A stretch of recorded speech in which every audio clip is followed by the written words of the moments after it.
Ja, grüß euch benannt und deinen sakrisch Gurden. Jetzt Kasperl. Leute, das wird ein kurzes Intermezzo. Ich wollte mir jetzt die Finger nicht wund tippen. Ich habe einen Kommentar unter meinem Video von gestern bekommen. Den wollte ich jetzt so nicht unbedingt stehen lassen, bevor ich jetzt ein richtiges Buch drunter schreibe. Genau. Kommentar ist von Irrelevant. Ich kenne dich gut. Bist treue Zuschauerin schon seit langer Zeit, aber der Kommentar, den kann ich so nicht stehen lassen, den du da gelassen hast, weil der halt wirklich einfach nicht stimmt in den größten Teilen. Ich lese jetzt den Kommentar vor und dann gebe ich dir kurz meine Meinung, euch anderen auch und schau mal. Also du schreibst, der Weg zum Erfolg wird uns nicht versperrt, sondern erschwert, allein schon, weil wir schwanger werden könnten. Und wir kriegen immer noch zu wenig Lohn für die doppelte Arbeit und das Zuhause arbeiten Frauen mit Kindern weiter. Das ist keine Freizeit, Kinder zu versorgen. Kannst aber auch alles nicht wissen als Mann ohne eigene Familie. Ja, also erstmal, ich fange mal von hinten an. Also ich finde es dreist, mir hier vorzuwerfen, dass ich diese Dinge nicht wissen kann, weil ich mich anscheinend nicht hineinversetzen kann. Ich lebe ja nicht in der Gesellschaft. Ich kenne ja auch keine Leute, die Kinder haben. Und ich war ja auch selber nie eins. Ne? Deswegen kann ich das gar nicht wissen als Mann ohne eigene Familie. Nein, ich weiß, dass das so ist. Ne? Ich weiß, dass Kinderversorgen keine Freizeit ist und dass Kinder haben und sich nach der Arbeit, ne, neben dem Job noch um Kinder zu kümmern, sehr, sehr, sehr stressig ist.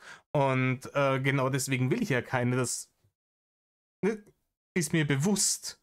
Das, was ich gesagt habe, ist, das muss halt allen anderen auch bewusst sein. Ich kann nicht auf der einen Seite sagen, ich setze Kinder in die Welt und auf der anderen Seite mich dann darüber beschweren, dass ich mich um sie kümmern muss. Ne? Ich weiß in dem Moment, in dem ich Kinder in die Welt setze, dass ich nicht mehr erste Geige spiele, aber dann darf ich mich dann danach auch nicht mehr darüber beschweren, nicht mehr erste Geige zu spielen. Das ist mein Kritikpunkt in der ganzen Nummer gewesen. Nichts weiter. Man kann sich entscheiden, Karriere oder Kinder. Wenn du meinst, Frauen werden immer noch weniger gern eingestellt, weil sie schwanger werden könnten, das Problem ist größtenteils behoben worden dadurch, dass auch Männer Elternzeit in Anspruch nehmen. Also es ist egal, wenn ich einen Mann einstelle und der setzt Kinder in die Welt, kann mir der auch ausfallen und in Elternzeit gehen für ein paar Monate. Das Argument zieht nicht mehr. Ja, das war früher so, ist aber nicht mehr. Und denselben Lohn für die doppelte Arbeit, das ist halt einfach faktisch falsch. Es tut mir leid, aber es ist faktisch falsch. Nachgewiesenerweise, es gibt, wenn du den bereinigten Gender Pay Gap nimmst, noch einen kleinen Unterschied. Ne? Aber dass Frauen nur die Hälfte des Lohnes kriegen, ist halt einfach falsch. Und dieser kleine Gender Pay Gap lässt sich größtenteils durch Präferenzen erklären. Kann man natürlich sagen, nur weil Frauen mehr Präferenzen dazu haben, in soziale Berufe zu gehen, verdienen sie dann weniger und sollten die sozialen Berufe vielleicht besser entlohnt werden und mehr wertgeschätzt werden. Und ja, das ist richtig. Und wenn dem so wäre, dann ein bisschen mehr Lohngleichheit, ein bisschen Umverteilung stattfinden würde bei uns im Land, dann wäre auch dieser verbleibende kleine Gender Pay Gap in Deutschland mehr oder weniger ausradiert.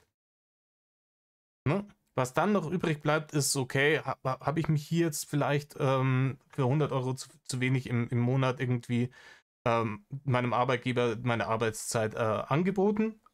Ne? Da geht es dann ums Verhandeln. Aber im allergrößten Ding stimmt es einfach nicht, dass Frauen nur die Hälfte verdienen, weil sie Frauen sind. Es ist nicht wahr. In diesem Sinne, mehr Love.